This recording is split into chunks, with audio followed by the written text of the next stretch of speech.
Now I'm scared. We've got some Russian judges. To me, everybody, life is about filling in the gaps. And one of the gaps I fill in is by doing stories. Recently, we got a dog from the pound. So my kids are with me tonight, and they go, Dad, nobody says that anymore. You know, we rescued it. You rescued the dog. And that seemed like a generous label to me, because I was driving by the Delaware County SPCA. It was raining out, and he had a sign that said, wet dogs, half price.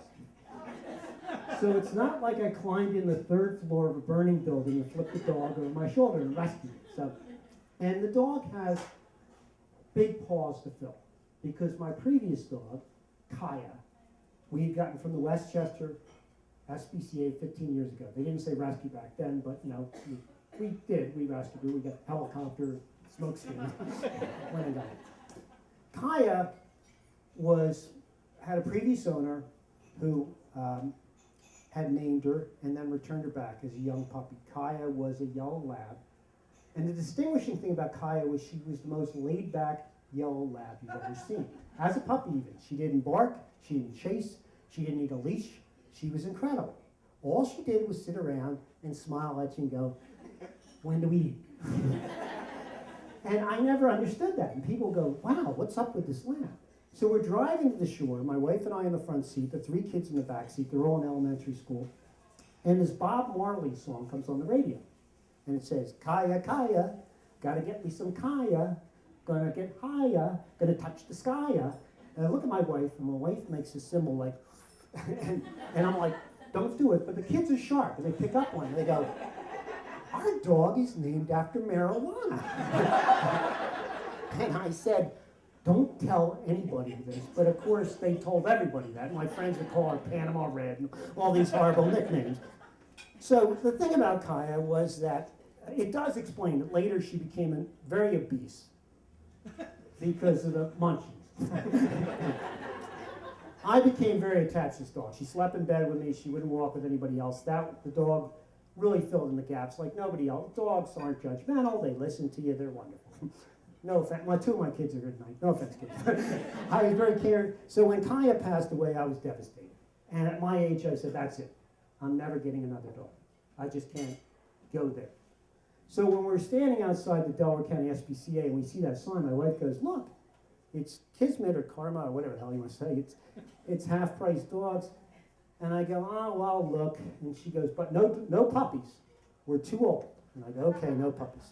We go in, and Daisy's in a cage, and she looks really depressed. And she's just laying there, and you know, so I take her out, and she leans against me, like a golden does. She looked like a golden with a fox combination. And I looked at my wife, and my wife goes, it's a puppy. And I go, look how calm this dog is. There can't be any problems. So we get this dog. It's like 2 months ago. We take the dog. 2 days, Daisy's sitting around, comatose, not doing anything. Depressed. The 3rd day, my wife goes out. I'm alone with the dog. I take her out to walk. It's raining outside. It's raining outside. All of a sudden, it starts yanking my arm, and it's chasing after deer. It's chasing after squirrels. It's going to yank my arm. It's pulling me down the street. I get in the house. I get her off the leash. She runs up. I'm not kidding. 5, 6 feet off the ground and starts snapping in half wooden hangers, one at a time. And I'm watching. Then she starts running around, bouncing off the walls. I call my wife and go, we have a gremlin. We never should have gotten it wet. So the dog, I show a picture of the dog to my friend. And she goes, that's not a golden retriever. That is a Nova Scotia duck-tolling retriever. Which, if you want to Google them, they're these dogs bred in Canada to hunt. If you read about them, they never get tired. They never get cold. If you don't exercise them continuously, they get, quote, mischievous. And they're considered smarter than the average person. So I'm screwed. I started reading training books, which I really wish I had read before I raised any of my 3 children. Because the training books really apply. I could have said, Sammy, stay. Brian, come. Jack, stop pumping that person's leg. It would have been very helpful in my lifetime. And it's hard to train someone smarter than you. We had a flashlight, I say had, that if you squeezed it, it got brighter, you know those types? Well, when you made that, the sound drove Daisy crazy. So my daughter, Sammy, being sadistic, would do that all the time. Squeeze it to drive the dog crazy. I forgot I was walking Daisy outside. I squeezed the flashlight. She ran up and kicked me, paw right to my groin. It put me to my knees. Oh! I went down. I said, family meeting. So the next, I get the group together. And I go, look, I hold up the flashlight. No one is to squeeze the flashlight. Brian plays dumb. Why, Dad? Because he knows what's going to happen. I go, well, and I turn around backwards, so my back is to Daisy. I go, this happens. I squeeze it. Daisy runs around to the front of me and kicks me in the groin again, which really frustrated me because not how much pain it caused me, but Brian's reaction was not any sympathy whatsoever. He really enjoyed the whole sequence of events. So we get the bottom line here is, and this confirms my suspicion. The dog the next day threw the flashlight down the steps, breaking the flashlight, and dropped it at my feet like a bird for a trophy, which confirms my suspicion that dogs are a lot smarter than they let on for. They like the free room and board. They know they don't have to work for a living, so they're playing us, and that's okay.